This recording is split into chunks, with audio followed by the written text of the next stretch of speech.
ನ್ಯೂಸ್ಗೆ ಸ್ವಾಗತ. ವೀಕ್ಷಕರೇ, ಇಂದಿನ ಕಾರ್ಯಕ್ರಮ ಏನು ಅನ್ನೋದನ್ನ ನೋಡೋಣ.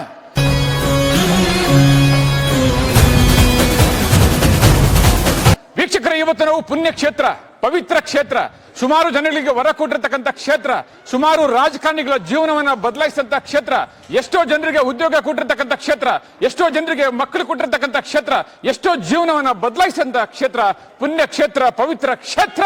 ನೋಡ ಬನ್ನಿ.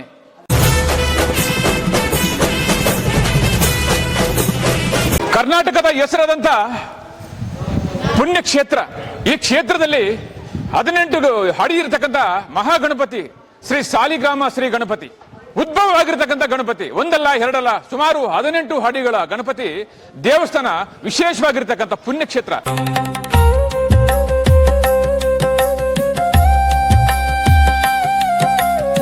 ಸುಮಾರು ವರ್ಷಗಳ ಇತಿಹಾಸ ಇರುವ ಕ್ಷೇತ್ರಕ್ಕೆ ಸುಮಾರು ಜನರು ಕೂಡ ಆಗಮಿಸ್ತಾ ಇದ್ದಾರೆ. ಆದರೆ ಇಷ್ಟಕ್ಕೂ ಆ ಕ್ಷೇತ್ರ ಇರೋದು ಕರ್ನಾಟಕ ರಾಜ್ಯದ ಕೋಲಾರ ಜಿಲ್ಲೆಯ ಮುಳಬಾಗಿಲು ತಾಲೂಕಿನ ಶ್ರೀ ಕುರುಡುಮಲೆ ಕ್ಷೇತ್ರ.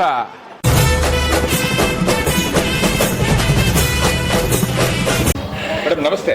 ನಮಸ್ತೆ ಸರ್. ಮೇಡಮ್ ಅಕ್ಷತಾ. ಮೇಡಮ್, ಈ ಒಂದು ದೇವಾಲಯಕ್ಕೆ ಎಷ್ಟು ವರ್ಷಗಳಿಂದ ಬರ್ತಾ ಇದ್ದೀರಾ? ನಾನೊಂದು 3 ವರ್ಷ ಆಯ್ತು ಸರ್ ಬರ್ತಾ ಇದ್ದೀನಿ. ಮೊದಲನೇ ವರ್ಷ ಬಂದಾಗ ನೀವು ಏನ್ ಅನ್ಕೊಂಡ್ರೆ, ಈಗ ಏನಾಗಿದೆ? ಆಕ್ಚುಲಿ ಇದ್ರ ಬಗ್ಗೆ ನನ್ನ ಓಲ್ಡ್ ಕಂಪ್ನಿ ಎಕ್ಸೆಂಚರ್ ಕಂಪ್ನಿ ಮ್ಯಾನೇಜರ್ ಹೇಳಿದ್ದು, ಅವ್ರು ಕರ್ಕೊಂಬಂದಿರೋದು. ಅವರು ಮತ್ತೆ ಅವ್ರ ವೈಫ್ ಜೊತೆ ಬಂದಿದ್ದೆ. ಸ್ವಲ್ಪ ತುಂಬ ಪರ್ಸ್ನಲ್ ಲೈಫ್ ಆಗಲಿ ಪ್ರೊಫೆಷನ್ ಆಗಲಿ ಒಂಚೂರು ಯಾಕೋ ಅಪ್ಸ್ ಆ್ಯಂಡ್ ಡೌನ್ಸ್ ಇತ್ತು. ಅವ್ರು ಇಲ್ಲಿ ಕರ್ಕೊಂಬಂದಾಗ ಇಲ್ಲಿ ಬಂದು ಒಂದು ಮೋಸ್ಟ್ಲಿ 1.5 ಮಂತಲ್ಲೇ ಪ್ರಮೋಷನ್ ಆಯಿತು. ತಿರ್ಗಾ ಬೇರೆ ಕಂಪ್ನಿನೂ ಸಿಕ್ತು. ಪ್ರೊಫೆಷನ್ ವೈಸ್ ಮಾತ್ರ ತುಂಬ ಏನೋ ಗ್ರೋತ್ ಆಗಿದೆ ನನಗೆ. ಸೊ ಅವಾಗಿಂದ ನನಗೆ ಯಾಕೋ ಇಲ್ಲಿ ಬಂದು ಹೋದ್ರೆ ಏನೋ ಒಂಥರ ಮನಸ್ಸಿಗೆ ಸಮಾಧಾನ. ಅದಕ್ಕೋಸ್ಕರ ಬಂದು ಹೋಗ್ತಿರ್ತೀನಿ ಸರ್.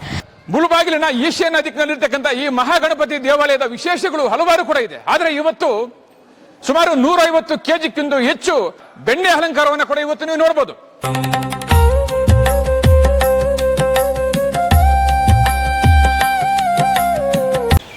ನಮಸ್ತೆ.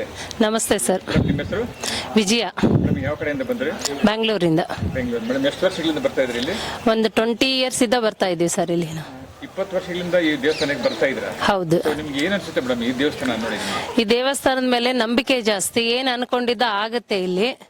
ನಮಗೆ ಈ ದೇವಸ್ಥಾನಕ್ಕೆ ಬಂದ್ರೆ ನೆಮ್ಮದಿ ಇರುತ್ತೆ. ಅದಕ್ಕೋಸ್ಕರ ಬರ್ತೀವಿ ಇಲ್ಲಿ. ನಾವೇನ್ ಅನ್ಕೊಂಡಿದೀವಿ ಆಗಿದೆ ನಮ್ಮ ಕೆಲಸಗಳೆಲ್ಲ.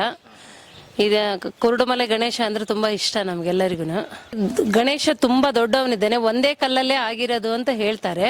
ನೋಡಕ್ಕೂ ವಿಗ್ರಹ ತುಂಬಾ ಚೆನ್ನಾಗಿದೆ ಗಣೇಶನ ದೇವಸ್ಥಾನ. ಆಮೇಲೆ ಸೋಮೇಶ್ವರ ದೇವಸ್ಥಾನ ಇದನ್ನು ತುಂಬಾ ಚೆನ್ನಾಗಿದೆ. ಅಲ್ಲಿ ಬಂದ್ರೆ ಕಂಪಲ್ಸರಿ ಇಲ್ಲಿ ಬಂದ್ಬಿಟ್ಟೆ ಹೋಗ್ತೀವಿ. ಚೆನ್ನಕೇಶ್ವರ ದೇವಾಲಯಕ್ಕೂ ಹೋಗ್ಬಿಟ್ಟೆ ಬರ್ತೀವಿ ನಾವಲ್ಲಿ. ಮೊದ್ಲು ಬರೋದಕ್ಕಿಂತ ಈಗ ತುಂಬಾ ಇಂಪ್ರೂವ್ಮೆಂಟ್ ಇದೆ ಅಂತ ಹೇಳಕ್ ಇಷ್ಟಪಡ್ತೀನಿ. ಒಟ್ಟಾರೆ ಶ್ರೀ ಕುರುಡುಮಲೆ ದೇವಸ್ಥಾನದ ಇತಿಹಾಸ ಹಾಗೂ ಹಿನ್ನೆಲೆ ಹಾಗೂ ಸಂಪೂರ್ಣ ಮಾಹಿತಿಯನ್ನು ಹಂಚ್ಕೊಳ್ಳಿಕ್ಕೆ ನಮ್ಮ ಜೊತೆ ಅರ್ಚಕರಿದ್ದಾರೆ. ಬನ್ನಿ, ಅವರು ಏನ್ ಮಾತಾಡ್ತಾರೋ ನೋಡೋಣ.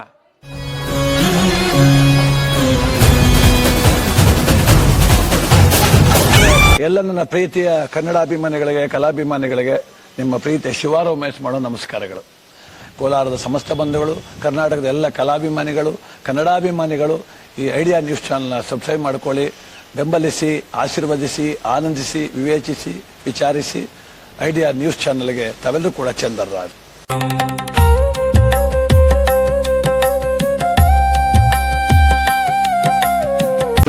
ನೋಡಿ, ಇಲ್ಲಿರುವ ಒಂದು ಸ್ಥಳ ಪುರಾಣ ನಮಗೆ ಏನು ತಿಳಿಸ್ಕೊಡುತ್ತೆ ಅಂದರೆ, ಇಲ್ಲಿರುವ ಗಣಪತಿ ಅವರನ್ನು ಸಾಕ್ಷಾತ್ ತ್ರಿಮೂರ್ತಿಗಳಾದಂತಹ ಬ್ರಹ್ಮ, ವಿಷ್ಣು, ಮಹೇಶ್ವರರು ಸೇರಿ ನಮಗೆ ಇರುವಂಥ 4 ಯುಗಗಳಲ್ಲಿ ಮೊದಲನೇ ಯುಗ ಆದಂಥ ಕೃತಯುಗ, ತ್ರೇತಾಯುಗ ಎಂದು ಕೂಡ ಕರಿತೀವಿ. ಕೃತಯುಗ ಸತ್ಯಯುಗದಲ್ಲಿ, ಆ ಯುಗದಲ್ಲಿ ತ್ರಿಪುರಾಸುರ ಎಂಬ ರಾಕ್ಷಸರು ಇರ್ತಾರೆ. ಆ ರಾಕ್ಷಸರ ಒಂದು ಸಂಹಾರಕ್ಕಾಗಿ, ಯಾಕಂದರೆ ಆ ರಾಕ್ಷಸ ದೇವಾನ್ ದೇವತೆಗಳಿಗೆ ತುಂಬ ಕಾಡ ಕೊಡ್ತಾ ಇರ್ತಾರೆ, ಅವ್ರಿಗೆ ತೊಂದರೆಯನ್ನು ಕೊಡ್ತಾ ಇರ್ತಾರೆ. ಅದರಿಂದ ಬ್ರಹ್ಮ, ವಿಷ್ಣು, ಮಹೇಶ್ವರರು ತ್ರಿಮೂರ್ತಿಗಳು ಸೇರಿ ಪ್ರಪ್ರಥಮವಾಗಿ ವಿಘ್ನಗಳನ್ನು ನಿವಾರಣೆ ಮಾಡುವಂತಹ ಗಣಪತಿ ಅವರನ್ನು ಇಲ್ಲಿ ಪೂಜೆ ಮಾಡಿದರು ಅಂತ ನಮಗೆ ಸ್ಥಳ ಪುರಾಣದಲ್ಲಿ ತಿಳಿಸ್ಕೊಡಲಾಗುತ್ತದೆ.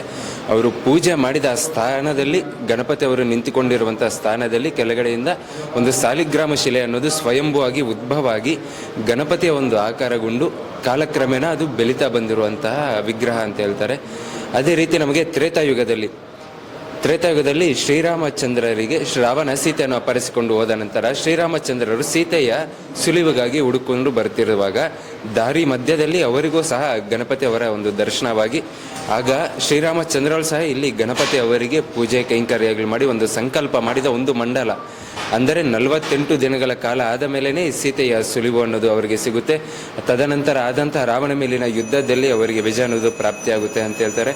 ಅದಕ್ಕೆ ನಾವು ನೋಡ್ಕೊಳೋದಾದ್ರೆ ರಾಮಾಯಣದಲ್ಲಿ ಎಷ್ಟೇ ಒಂದು ಅಡಚಣೆಗಳು ಎಷ್ಟೋ ಒಂದು ಇದು ಬಂದ್ರೂ ಅವರು ಅದನ್ನು ದಾಟಿಕೊಂಡೇ ಅವತ್ತು ಮುಂದೆ ಹೋಗ್ತಾರೆ. ಅದು ಒಂದು ಸ್ವಾಮಿಯ ಒಂದು ಅನುಗ್ರಹದಿಂದ ಅಂತ ಹೇಳ್ತಾರೆ. ಅದೇ ರೀತಿಯಾಗಿ ದ್ವಾಪರ ಯುಗದಲ್ಲಿ ಶ್ರೀಕೃಷ್ಣ ಪರಮಾತ್ಮನಿಗೆ ಶಮಂತಕಮಣಿಯನ್ನು ಕದ್ದ ಒಂದು ಅಪನಿಂದನೆ ಅಪವಾದ ಅನ್ನೋದು ಹೊರುತ್ತೆ. ಅದರ ಒಂದು ನಿವಾರಣೆಗೋಸ್ಕರ ಸಹ ಸಾಕ್ಷಾತ್ ಶ್ರೀಕೃಷ್ಣ ಪರಮಾತ್ಮರು ಇಲ್ಲಿಗೆ ಬಂದು ಸ್ವಾಮಿ ಅವರಿಗೆ ಪೂಜೆ ಮಾಡಿ ಒಂದು ಸಂಕಲ್ಪ ಮಾಡಿದ ನಂತರ ಅವರಿಗೂ ಒಂದು ಮಂಡಲದ ನಂತರವೇ ಅವರಿಗೆ ಆ ದೋಷ ಅನ್ನೋದು ನಿವಾರಣೆ ಆಗುತ್ತೆ. ಆ ಶಮಂತಕಮಣಿಯನ್ನು ಕದ್ದ ಅಪವಾದ ಅನ್ನೋದು ನಿವಾರಣೆ ಆಗುತ್ತೆ. ಅದೇ ರೀತಿ ಶ್ರೀಕೃಷ್ಣರು ಪಂಚ ಪಾಂಡವರಿಗೂ ಒಂದು ಸತಿ ಸಲಹೆನ ಕೊಟ್ಟು ಸ್ವಾಮಿಯ ಒಂದು ಮಹಿಮೆಯ ಬಗ್ಗೆ ತಿಳಿಸಿರ್ತಾರೆ, ಸ್ವಾಮಿಯ ಒಂದು ಶಕ್ತಿ ಬಗ್ಗೆ ಹೇಳಿರ್ತಾರೆ. ಇದನ್ನು ತಲೆದಲ್ಲಿ ಇಟ್ಟುಕೊಂಡಂತಹ ಪಂಚ ಪಾಂಡವರು ಏನು ಮಾಡ್ತಾರೆ ಅಂದರೆ ಒಂದು ಸಮಯ ಸಂದರ್ಭಗೋಸ್ಕರ ಕಾಯುತ್ತಾ ಈ ಮಹಾಭಾರತ ಯುದ್ಧ ಯಾವಾಗಾದರೆ ಬರುತ್ತೋ ಅದಕ್ಕೆ ಮುಂಚೆ ಇಲ್ಲಿ ಬಂದು ಸ್ವಾಮಿ ಅವರಿಗೆ ಪೂಜೆ ಮಾಡಿ ಯಜ್ಞ ಯಾಗಾದಿಗಳು ಮಾಡಿ ಹೋಮಗಳನ್ನು ಮಾಡಿ ವಿಜಯ ಸಂಕಲ್ಪ ಮಾಡಿಕೊಂಡು ಹೋದ ನಂತರವೇ ಈ ಮಹಾಭಾರತ ಕುರುಕ್ಷೇತ್ರ ಯುದ್ಧ ಏನಿದೆಯೋ ಆ ಯುದ್ಧದಲ್ಲಿ ಅವರಿಗೆ ವಿಜಯವನ್ನು ಪ್ರಾಪ್ತಿಯಾಗುತ್ತೆ. ಇದೆಲ್ಲ ನಡೆದಿದ್ದು ಒಂದು ಗಣಪತಿ ಅನುಗ್ರಹದಿಂದ ಅಂತ ಹೇಳ್ತಾರೆ. ಈ 3 ಯುಗಗಳಲ್ಲಿ ಕೃತಯುಗ, ತ್ರೇತಾಯುಗ, ದ್ವಾಪರ ಯುಗ 3 ಯುಗಗಳಲ್ಲಿ ದೇವಾನುದೇವತೆಗಳು, ಸಪ್ತ ಋಷಿಗಳು, ಪರಮ ಪುರುಷಗಳು ಎಲ್ಲರೂ ಇಲ್ಲಿ ಸೇರಿ ಈ ಕ್ಷೇತ್ರದಲ್ಲಿ ಈ ಸ್ಥಾನದಲ್ಲಿ ಸೇರುವುದಕ್ಕಾಗಿ ಈ ಕ್ಷೇತ್ರದ ಹೆಸರು ಬಂದು ಕೂಡುಮಲೈ. ಕೂಡು ಅಂದರೆ ಎಲ್ಲರೂ ಸಮೂಹವಾಗಿ ಕೂಡಿರುವಂಥದ್ದು. ಈ ಕ್ಷೇತ್ರನ ಗುರುತಿಸಬೇಕಾಗಿ ಸುತ್ತು ಪರ್ವತಗಳ ಇರುವುದರಿಂದ ಮಲೆ ಅನ್ನೋ ಹೆಸರನ್ನು ಕೊಟ್ಟಿದ್ದಾರೆ. ಕೂಡುಮಲೈ, ಕೂಟಾದ್ರಿ ಕ್ಷೇತ್ರ ಅಂದರೆ ಕೂಟ ಅಂದರೆ ಎಲ್ಲ ಒಂದು ಕೂಟ, ಅದ್ರಿ ಅಂದ್ರೆ ನಮಗೆ ಕನ್ನಡ ಸಂಸ್ಕೃತದಲ್ಲಿ ಪರ್ವತ ಎಂದು ಅರ್ಥ ಬರುತ್ತೆ. ಅದೇ ರೀತಿ ಸಪ್ತ ಋಷಿಗಳಲ್ಲಿ ಒಬ್ಬರಂತಹ ಕೌಂಡಿನ್ಯ ಮಹಾಮುನಿಗಳು ಅವರು ಸಹ ಇಲ್ಲಿ ಬಂದು ಸ್ವಾಮಿಯವರಿಗೆ ಪೂಜೆ ಮಾಡಿ ಸುಮಾರು ವರ್ಷಗಳ ಕಾಲ ಇಲ್ಲೇ ತಪಸ್ಸು ಮಾಡಿಕೊಂಡು ಸ್ವಾಮಿಯ ಒಂದು ಆರಾಧನೆ ಮಾಡಿಕೊಂಡಿದ್ದಂಥ ಋಷಿಗಳು ಅವರು ಈ ಜಾಗದಲ್ಲಿ ಇದ್ದ ಕಾರಣ ಈ ಕ್ಷೇತ್ರಕ್ಕೆ ಅವರ ಹೆಸರನ್ನು ಸೇರಿಸಿ ಕೌಂಡಿನ್ಯ ಕ್ಷೇತ್ರ ಅಂತ ಕೂಡ ಕರೆಯಲಾಗುತ್ತದೆ. ಈ ಮೂರು ಹೆಸರು ಇಲ್ಲಿ ಇರುವಂಥ ಕ್ಷೇತ್ರಕ್ಕೆ ಇರುವಂಥದ್ದು. ಈ ಕೂಡುಮಲೈ ಇದು ಬಂದು ಇದು ಒರಿಜಿನಲ್ ಹೆಸರು, ಈ ಕ್ಷೇತ್ರದ ಒಂದು ಒರಿಜಿನಲ್ ಹೆಸರು. ಈ ಕೂಡುಮಲೈನ ತತ್ಪರ್ಥದಲ್ಲಿ ಕರಿತಾ ಅದು ಆಡು ಭಾಷೆಯಲ್ಲಿ ಕುರುಡುಮಲೆ ಆದಂಥದ್ದು. ಕೂಡುಮಲೆ ಸ್ವಲ್ಪ ಕುರುಡುಮಲೆ ಆಗಿದೆ, ಅದು ಇಲ್ಲಿ ಕೂಡುಮಲೆ ಅನ್ನೋದೇ ಈ ಸ್ಥಳದ ಒಂದು ಒರಿಜಿನಲ್ ಹೆಸರು. ಈ 3 ಯುಗಗಳಲ್ಲಿ ಸ್ವಾಮಿಯವರಿಗೆ ಏನು ಅಂದರೆ ಯಾವುದೇ ರೀತಿಯ ಆಲಯವಾಗಲಿ ಕಟ್ಟಡವಾಗಲಿ ನಿರ್ಮಾಣವಾಗಲಿ ಏನೂ ಸಹ ಇರಲಿಲ್ಲ. ಬಯಲಲ್ಲಿ ಇದ್ದಂಥ ಒಂದು ಗಣಪತಿ, ಈ ಒಂದು ಮರ ಬಿಸಿಲಿಗೆ ಮಲೆಗೆ ಹೆಂಗೆ ಇರುತ್ತದೋ ಹಂಗೆ ಇರುವಂಥ ಒಂದು ಗಣಪತಿಯ ಒಂದು ವಿಗ್ರಹ. ಈ ಕಲಿಯುಗ ಬರಷ್ಟರಲ್ಲಿ ಎಷ್ಟೋ ಸುಮಾರು ವರ್ಷಗಳು ಹಾಗೆ ಇದ್ದಂಥ ಗಣಪತಿ. ಆದರೆ ವಿಜಯನಗರ ಸಾಮ್ರಾಜ್ಯ ಕಾಲದಲ್ಲಿ ವಿಜಯನಗರ ಸಾಮ್ರಾಜ್ಯವನ್ನು ಆಳುತ್ತಿರುವಂತಹ ಶ್ರೀಕೃಷ್ಣ ದೇವರಾಯರಿಗೆ ಸ್ವಾಮಿಯವರು ಸ್ವಯಂ ಸ್ವಪ್ನದಲ್ಲಿ ಹೋಗಿ ಆಜ್ಞೆಯನ್ನು ಕೊಡ್ತಾರೆ. ನಾನು ಇಂಥ ಕಡೆ ನಾನು ಇಲ್ಲಿ ನೆಲೆಸಿದ್ದೇನೆ, ಇಂಥ ದಿಕ್ಕಿನಲ್ಲಿ ಇದ್ದೇನೆ ಅಂತ ಅಂದಾಗ ಶ್ರೀಕೃಷ್ಣ ದೇವರಾಯರು ಬಂದು ಇಲ್ಲಿ ಸ್ವಾಮಿಯವರಿಗೆ ಆಲಯವನ್ನು ನಿರ್ಮಾಣ ಮಾಡಿಕೊಟ್ಟದ್ದನ್ನು. ಅವರು ಬಂದಾಗ ಸಹ ಅವರಿಗೆ ಗಣಪತಿ ಒಂದು ಸಾಕ್ಷಾತ್ ದರ್ಶನವಾಗುತ್ತದೆ. ಆಗ ಅವರು ಈ ಆಲಯವನ್ನು ನಿರ್ಮಾಣ ಮಾಡಿಕೊಡ್ತಾರೆ. ಅದು ಇಲ್ಲಿನ ಒಂದು ಸ್ಥಳ ಪುರಾಣ. ಇನ್ನು ಸ್ವಾಮಿಯ ಒಂದು ವಿಶಿಷ್ಟತೆ ಏನು ಅಂದರೆ ಸ್ವಾಮಿಯವರು ಸತ್ಯಯುಗ ಕೃತಯುಗದಿಂದ ಕಾಲಕ್ರಮೇಣ ಬೆಳೀತಾ ಬಂದಿರುವಂತಹ ಸಾಲಿಗ್ರಾಮ ಶಿಲೆ, ಏಕ ಸಾಲಿಗ್ರಾಮ ಶಿಲೆ. ಸ್ವಾಮಿಯವರು ಪೀಠದಿಂದ ಕಿರೀಟದವರೆಗೂ ಏಕ ಸಾಲಿಗ್ರಾಮ ಶಿಲೆ. ಈಗ ಇರುವಂಥ ಎತ್ತರ ಬಂದು ಅಂದರೆ ಮೊದಲನೇ ಯುಗದಿಂದ ಇವಾಗವರೆಗೂ ಬೆಳೀತಾ ಬಂದಿರುವಂಥ ವಿಗ್ರಹದ ಎತ್ತರ ಬಂದು 18 ಅಡಿ ಇರುವಂಥ ವಿಗ್ರಹ ಗಣಪತಿಯವರು. ನಮಗೆ ದರ್ಶನ ನಮಗೆ ನೋಡಲು ಸಾಧ್ಯವಾಗುವುದು 14 ಅಡಿ ಮಾತ್ರ. ಇನ್ನು 4 ಅಡಿ ಪೀಠ ಅನ್ನೋದು ಭೂಗರ್ಭದಲ್ಲಿ ಇದೆ, ಭೂಗರ್ಭ ಅಂತರಾಳದಲ್ಲಿ ಇದೆ. ಅದಕ್ಕಾಗಿ ನಮಗೆ ಕನ್ಸೋದು 14 ಅಡಿ. ಈ ದೇವಾಲಯ ಯಾವಾಗಾದರೆ ಜೀರ್ಣೋದ್ಧಾರ ಮಾಡಿ ಕಟ್ಟಿಸಿ ಜೀರ್ಣೋದ್ಧಾರ ಮಾಡಿದ್ರು ಬೆಳೆಯುವಂಥ ವಿಗ್ರಹ ಅಲ್ಲಿಗೆ ನಿಂತಿದೆ ಅನ್ನೋದು ಇಲ್ಲಿನ ಒಂದು ಸ್ಥಳ ಪುರಾಣ, ಸ್ವಾಮಿಯ ಒಂದು ವಿಶಿಷ್ಟತೆ. ಜೈ ಶ್ರೀಮನ್ನಾರಾಯಣ. ಇಲ್ಲಿಗೆ ವಿಶೇಷವಾಗಿ ಯಾರ್ಯಾರು ಬರ್ತಾರೆ, ಯಾವ್ಯಾವ ರಾಜ್ಯಗಳಿಂದ ಬರ್ತಾರೆ? ಇಲ್ಲಿ ಒಂದು ಸ್ವಾಮಿಯವರಿಗೆ ಈ ಕಾಲಕ್ರಮೇಣ ಇಲ್ಲಿ ಇದರ ಬಗ್ಗೆ ಗೊತ್ತಿರೋದು ಸ್ವಲ್ಪ ಜನಕ್ಕೆ ಮಾತ್ರ. ಇದರ ಬಗ್ಗೆ ಹೆಚ್ಚಿನ ಮಾಹಿತಿ ಯಾವಾಗಾದರೆ ಈ ಜನಗಳಿಗೆ ಗೊತ್ತಾಯಿತೋ ಆಗ ಸ್ವಲ್ಪ ಈ ಪಾಲಿಟಿಷಿಯನ್ಸ್ ವ್ಯಕ್ತಿಗಳು ಎಲ್ಲ ಅವಾಗಲಿಂದ ಅವ್ರಿಗೆ ಒಂದು ಇಲ್ಲಿ ಬಂದು ಪೂಜೆ ಮಾಡಿಸ್ಕೊಂಡು ಹೋದ ನಂತರವೇ ಅವರಿಗೆ ವಿಜಯವನ್ನು ನೋಡಿದ ನಂತರ ಈ ಗಣಪತಿಗೆ ಬಂದಂಥ ಹೆಸರೇ ಪಾಲಿಟಿಕ್ಸ್ ಗಣಪತಿ ಅಂತ. ಅದಕ್ಕಾಗಿ ತುಂಬ ರಾಜ್ಯಗಳಿಂದ MLAಗಳು ಎಲ್ಲರೂ ಪೊಲಿಟಿಷಿಯನ್ಸಲ್ಲಿ ಆ ಒಂದು ರಂಗದಲ್ಲಿ ಉತ್ತೀರ್ಣರಾಗಬೇಕಾಗಿರೋರು ಇನ್ನು ಬೆಳಿಬೇಕಂತವರೆಲ್ಲ ಇಲ್ಲಿಗೆ ಬಂದು ಸ್ವಾಮಿಯವರಿಗೆ ಪೂಜೆ ಮಾಡಿ ಅಭಿಷೇಕಗಳು ಹೋಮಗಳನ್ನು ಎಲ್ಲ ಮಾಡಿಕೊಂಡು ಹೋಗ್ತಾರೆ. ಸೊ ಈಗ ಬೆಣ್ಣೆ ಅಲಂಕಾರ ಮಾಡಿದ್ರಲ್ಲ, ವರ್ಷದಲ್ಲಿ ಎಷ್ಟು ಬಾರಿ ಮಾಡ್ತಾರೆ? ವರ್ಷದಲ್ಲಿ ಇದು 4 ಬಾರಿ ನಡೆಯುತ್ತೆ. ಮೊದಲ ಬಾರಿಗೆ ಬಂದು ಫೆಬ್ರವರಿದಲ್ಲಿರುತ್ತೆ, ಫೆಬ್ರವರಿಯ ಕೊನೆಯ ವಾರದಲ್ಲಿ ನಡೆಯುತ್ತೆ. ಅದೇ ರೀತಿ ಏಪ್ರಿಲ್ ಕೊನೆಯ ವಾರದಲ್ಲಿ ಇರುತ್ತೆ. ಮತ್ತು ಆಗಸ್ಟ್ 15 ಅವತ್ತಿನ ದಿನ ವಿಶೇಷವಾದ ಅಲಂಕಾರ ಇರುತ್ತೆ. ಮತ್ತು ಡಿಸೆಂಬರ್ 25 ಬೆಣ್ಣೆ ಅಲಂಕಾರ ಇರುತ್ತೆ. ವರ್ಷದಲ್ಲಿ 3 ಬಾರಿ ಬೆಣ್ಣೆ ಅಲಂಕಾರ ನಡೆಯುತ್ತೆ. ಆಗಸ್ಟ್ 15 ಮಾತ್ರ ಒಂದು ವಿಶೇಷವಾದ ಅಲಂಕಾರವನ್ನು ಒಪ್ಕೊಂಡಿರ್ತೀವಿ. ಏನು ಅಲಂಕಾರ ಅದು ಅವಾಗ ಒಂದೊಂದು ಮಾಡ್ತಾ ಇರ್ತೀವಿ, ವಿಶೇಷವಾಗಿ ಒಂದೊಂದು ರೀತಿ ಚೇಂಜ್ ಮಾಡ್ತಾ ಇರ್ತೀವಿ. ಒಂದು ಬಾರಿ ಇಲ್ಲಿ ಜಾತ್ರೆ ಅಂದರೆ ಗಣೇಶ ಹಬ್ಬ ಆದ ನಂತರ ಮಾರನೇ ದಿವಸದಿಂದ 5 ದಿನಗಳ ಕಾಲ ಇಲ್ಲಿ ಜಾತ್ರೆ ಅನ್ನೋದು ನಡೆಯುತ್ತೆ.